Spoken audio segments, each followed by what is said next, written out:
Timeline, 5000 ans d'histoire, Richard Fremder. Et c'est ça que signifie beau, C'est très beau. C'est magnifique. Hein. C'est très beau, mais alors simplement, on n'a pas fait ça du tout. Alors, c'est très étonnant, mais on entre tout de suite là dans le vif du sujet. Hein. Pourquoi ne l'a-t-on pas fait ? On ne sait pas, puisqu'il n'y a pas de commentaire des travaux de la commission qui ont réformé ce rite. Mais ça s'est passé de la manière suivante pour Charles X. L'évêque est venu frapper à la porte. On lui dit « Que voulez-vous ?» Il dit « Je viens chercher Charles X. » On lui a dit « Entrez. » Il est là, il était assis dans son fauteuil. Il s'est levé tout seul et il l'a suivi. Donc vraiment Alors, soit que on n'est plus su à l'époque, parce qu'il faut voir aussi qu'il pouvait y avoir comme déperdition de savoir d'un sacre sur l'autre, la signification de lui. Soit qu'on est craint, comme manifestement les réactions de la presse l'ont manifesté, parce que lorsque la presse a vu comment ça s'était déroulé, parce qu'il n'y avait personne, ça, ils l'ont lu, on leur a dit, et ils ont comparé avec la fois précédente, ils disent heureusement qu'on a fait ça, parce que c'était vraiment une mainmise intolérable du clergé. Le clergé vient sortir le roi de son lit, ça prouve que vraiment il a tout le pouvoir sur lui. Ouais. Et donc on a bien fait de le simplifier. Alors, est-ce que c'est pour ça ? Est-ce que c'est par anticipation de ça ? En tout cas, ça a été simplifié de cette manière-là. Et la presse a été contente, et la presse plus religieuse n'en a pas parlé. Elle a glissé dessus. Elle ne s'est pas plainte du changement qui était intervenu. Mais c'est déjà très, très curieux, parce qu'on a conservé le rite, tout de même. On aurait pu le supprimer, tout simplement. Hein. On a conservé ce rite qui est quand même la volonté de s'inscrire dans une tradition au long cours. Ouais. Et en même temps, on a dépouillé le rite de sa signification traditionnelle. Ce qui est très et en même temps encore, on peut dire que on peut aussi imaginer que pour Charles X, affirmant sa légitimité, parce que le sacre, il l'affirme. Absolument. Il l'affirme complètement. Et du reste, ça se confirme il entre dans la cathédrale. Traditionnellement, l'archevêque lui pose une question, lui demande son soutien. Il fait ce qu'on appelle le serment ecclésiastique. Après quoi, l'archevêque, ayant reçu ce serment ecclésiastique, en appelle au peuple. C'est le consensus populaire. Est-ce que vous êtes d'accord pour que le roi soit roi, hein ? Et alors, tout ça, c'est supprimé. Il n'y a plus. Il n'y a pas de serment ecclésiastique et il n'y a pas d'appel au peuple. Alors, là aussi, les interprètes divergent. Certains disent « Oh là là, il était tellement fragile qu'on ne voulait pas risquer que quelqu'un se mette à dire non, ça non, pouvait être non. » dangereux, oui, c'est pas faux. En fait, pas du tout. Enfin, l'enthousiasme était... À Reims, en tout cas, à Reims. À Paris, on le verra tout à l'heure, mais c'est autre chose. Mais à Reims, il était très grand et ça ne se serait pas produit. Mais encore, cette affirmation de légitimité. Oui, c'est ça. Chateaubriand, dans un texte ultérieur, son Histoire de France, il dit que le sacre a usurpé l'élection. L'appel au peuple, c'est un reliquat de l'élection. Et donc, il affirme sa légitimité, il ne passe pas par l'accord du peuple. C'est pas bête.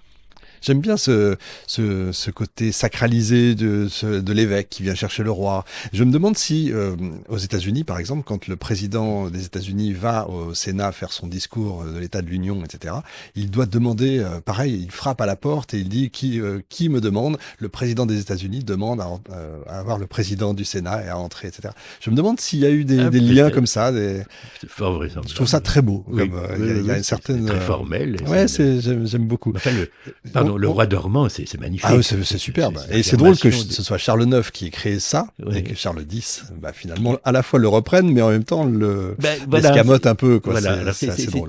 C'est le paradoxe du personnage. Toute l'ambiguïté, et qui se reflète tout au long de la cérémonie, par des suppressions dans les prières, par tout le 7 heures qui passe à 4, en fait. C'est ça. Il faut m'accélérer ça, parce que j'ai pas le temps, ça fait les 3 messes basses. Mais lui était en pleine forme, il avait une santé de jeune homme, c'était pas comme son frère. Effectivement. J'imagine que les personnes dans la cathédrale étaient triées sur le volet, bien sûr. Ah oui, invitation sur lettre close. On se doute bien que personne allait se lever en disant non, je suis pas d'accord. Ah oui. Donc, ou alors il serait complètement fou, il aurait fini à la Bastille de l'époque. Oui. Non, enfin, je vois que la question ne se posait pas. Oui. C'est une interprétation Bien sûr. d'historien du XXe s'être dit ça. Est-ce qu'on a eu la fameuse ampoule, le 5 Alors, c'est une vraie question, miraculeusement, quelqu'un s'est présenté lorsque Rulle, le conventionnel Rulle, a détruit la Sainte-Ampoule. Oui. Il y a quelqu'un qui a miraculeusement sauvé une petite parcelle du crémier qui a permis de le reconstituer. Bon, on l'a cru, on a été content de le croire, pour ceux qui y ont cru, et pour ceux qui y croyaient d'ailleurs. Et voilà, donc le roi a pu être oint à 7 reprises, plus 2 reprises, plus dans les paumes des mains, ça fait 9 au total. Ouais. Et donc être sacré après avoir prêté ce que tout le monde attendait, parce que personne ne savait ce qu'il en était du déroulement de la cérémonie, de l'ordo c'est ce qu'on disait tout à l'heure. Il y avait une autre question qui demeurait pendante, on ne savait pas comment le sacre se déroulerait, comment se dérouleraient les principales étapes, le roi dormant, les écrouelles. Mais il y a une autre question qui était tout à fait pendante, c'était celle du serment à la charte. On peut peut-être rappeler, rappeler à tout le monde ce que c'est que cette fameuse charte, parce que c'est vrai que j'en ai pas parlé. Alors, la charte, c'est le texte constitutionnel qu'a octroyé Louis XVIII à son arrivée sur le trône, au mois de juin 1814.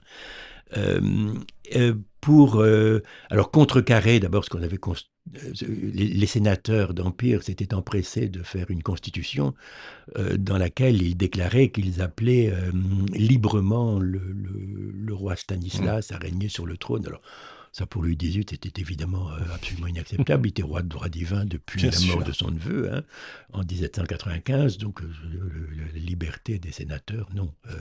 Donc, il a fait une charte qui est un texte, alors, après un préambule aux tonalités très ancien régime, avec des formules assez désuètes, qui est due à la plume de Beugnot. La charte est un texte dont la rédaction a été assez bâclée. D'après des témoins, la 3e partie de la charte a été rédigée très très vite. Il n'est même pas certain que le roi l'ait examiné de près. Mais en tout cas, c'est un texte de compromis qui fait sa part à la société issue de l'Empire. C'est ça. Et qui fait sa part à une certaine ouverture, ce qui va être toute la vie politique de la Restauration va être animée. La moitié du 19e siècle, c'est ça. Voilà, par la question de l'interprétation de la charte. Va-t-on vers le parlementarisme ou bien est-ce une borne définitive qu'on a mise à une évolution déplorée, mais qu'on est obligé d'accepter?